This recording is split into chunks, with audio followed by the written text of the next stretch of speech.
Hello friends, welcome to Satish talks. ಈ ವಿಡಿಯೋದಲ್ಲಿ ನಾನು ಏನು ತಿಳಿಸ್ಕೊಟ್ಟಿದ್ರೆ ಅಂದರೆ, ತುಂಬ ಜನ ಯೂಟ್ಯೂಬರ್ಸ್ ಏನು ಮಾಡ್ತಾರೆ ಅಂದರೆ, ಎಲ್ಲರೂ ಯೂಟ್ಯೂಬಲ್ಲಿ ವಿಡಿಯೋಸ್ ಕ್ರಿಯೇಟ್ ಮಾಡ್ತಾರೆ. ಯಾಕಂದರೆ ವ್ಯೂಸ್ಗೋಸ್ಕರ ಆಗಿ ಈ ಅಮೌಂಟ್ ಅನ್ನೋದು ಕೆಲವು ದಿನ ಸ್ಟಾಪ್ ಆಗಿದೆ. ಸೊ ಯಾರಿಗೂ ಬರ್ತಾಯಿಲ್ಲ. ಬಂದಿದೆ ಅಂತ ವಿಡಿಯೋ ಹಾಕ್ತಾರೆ, ಬಟ್ ತುಂಬ ಜನ ನೋಡಿ ಅದನ್ನು ಮೋಸ ಹೋಗ್ತಾರೆ. ಸೊ ಯಾರಿಗೂ ಅಮೌಂಟು ಬಂದಿಲ್ಲ. ಆದಷ್ಟು ಗೌರ್ಮೆಂಟ್ ಕಡೆಯೂ ಯಾರೂ ಹೇಳಿಲ್ಲ ಈ ಥರ ಕ್ಯಾನ್ಸಲ್ ಮಾಡ್ತೀವಂತ. ಆದರೆ ಯಾರಿಗೂ ಅಮೌಂಟ್ ಕ್ರೆಡಿಟ್ ಆಗಿಲ್ಲ. ಸೊ ನೀವು ತಲೆ ಕೆಡಿಸ್ಕೋ ಬದಲು ನೀವು ಆರಾಮ್ಸೆ ಇರಿ. ನೆಕ್ಸ್ಟ್ ಮಂತಿಂದ ಬರ್ಬೋದು ಅಂದ್ಕೊತೀನಿ. ಯಾಕಂದರೆ ಅಪ್ಡೇಟ್ಸ್ ಬಂದು ತುಂಬ ಕಮ್ಮಿಯಾಗಿ ಸಿಗ್ತೈತೆ. ನೆಕ್ಸ್ಟು ಅಪ್ಡೇಟ್ ಸಿಗುವಾಗ ನಮ್ಮ ಚಾನಲಲ್ಲಿ ಸಬ್ಸ್ಕ್ರೈಬ್ ಮಾಡ್ಕೊಂಡ್ರೆ ನಾವು ನಿಮಗೆ ಇನ್ಫಾರ್ಮೇಷನ್ ಅನ್ನೋದು ಕೊಡ್ತೀವಿ. ನೀವು ಆರಾಮಾಗಿ ನಮ್ಮ ವೀಡಿಯೋಸ್ ನೋಡಿ ನೀವು ತಿಳ್ಕೊಬೋದು.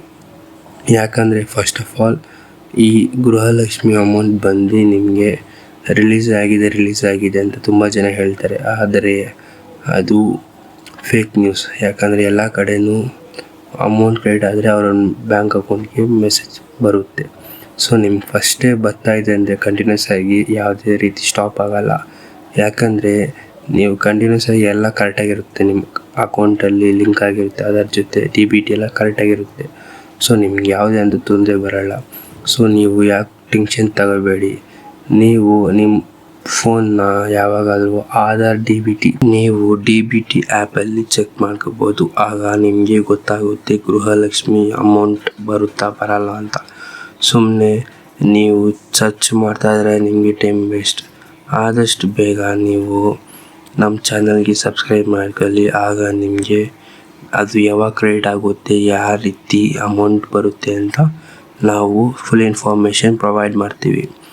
ನೀವು ಬೇಗ ನಮ್ಮ ಚಾನಲ್ ಸಬ್ಸ್ಕ್ರೈಬ್ ಮಾಡ್ಕೊಳ್ಳಿ. ಒಂದು ವೇಳೆ ನಿಮಗೆ ಯಾವುದೇ ಅಮೌಂಟ್ ಇನ್ನುವರೆಗೂ ಬಂದಿಲ್ಲ ಸ್ಟಾರ್ಟಿಂಗಿಂದ, ಅದು ಅಪ್ರೂವ್ ಆಗಿನು ಅಂದರೆ ನೀವು ನಿಯರೆಸ್ಟ್ ಬ್ಯಾಂಕ್ ಹತ್ರ ನಿಮ್ಮ ಅಕೌಂಟ್ನ ಏನು ಮಾಡ್ತೀರಾ ಅಂದರೆ ಲಿಂಕ್ ಮಾಡಿ, ನಿಮ್ಮ ಆಧಾರ್ ಜೊತೆ ಲಿಂಕ್ ಮಾಡಿ. DBT ಸ್ಟೇಟಸ್ ಲಿಂಕ್ ಆಗಿದ್ರೆ ಮಾತ್ರ ನಿಮಗೆ ಕಾಸು ಬರುತ್ತೆ, ಇಲ್ಲಾಂದರೆ ಹಣ ಬರೋದಿಲ್ಲ.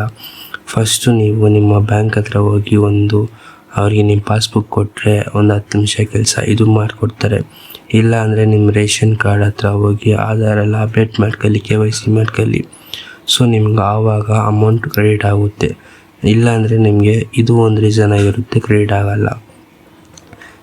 ಕೆಲವ್ರಿಗೆ ಏನಾಗುತ್ತೆ ಅಂದರೆ ಅವರು ಇದು ಗೃಹಲಕ್ಷ್ಮಿ ಅಪ್ಲಿಕೇಶನನ್ನು ಸ್ಟಾರ್ಟಿಂಗಿಗೆ ಹಾಕ್ಬಿಟ್ಟಿರ್ತಾರೆ, ಆದರೆ ಇನ್ನುವರೆಗೂ ಈ ₹1 ಬಂದಿರಲ್ಲ. ಸೊ ಅಂಥವ್ರಿಗೆ ಏನು ಮಾಡಬೇಕಂದ್ರೆ, ಒಂದು ರೀಸನು ಅಕೌಂಟ್ ಪ್ರಾಬ್ಲಮ್ ಆಗುತ್ತೆ.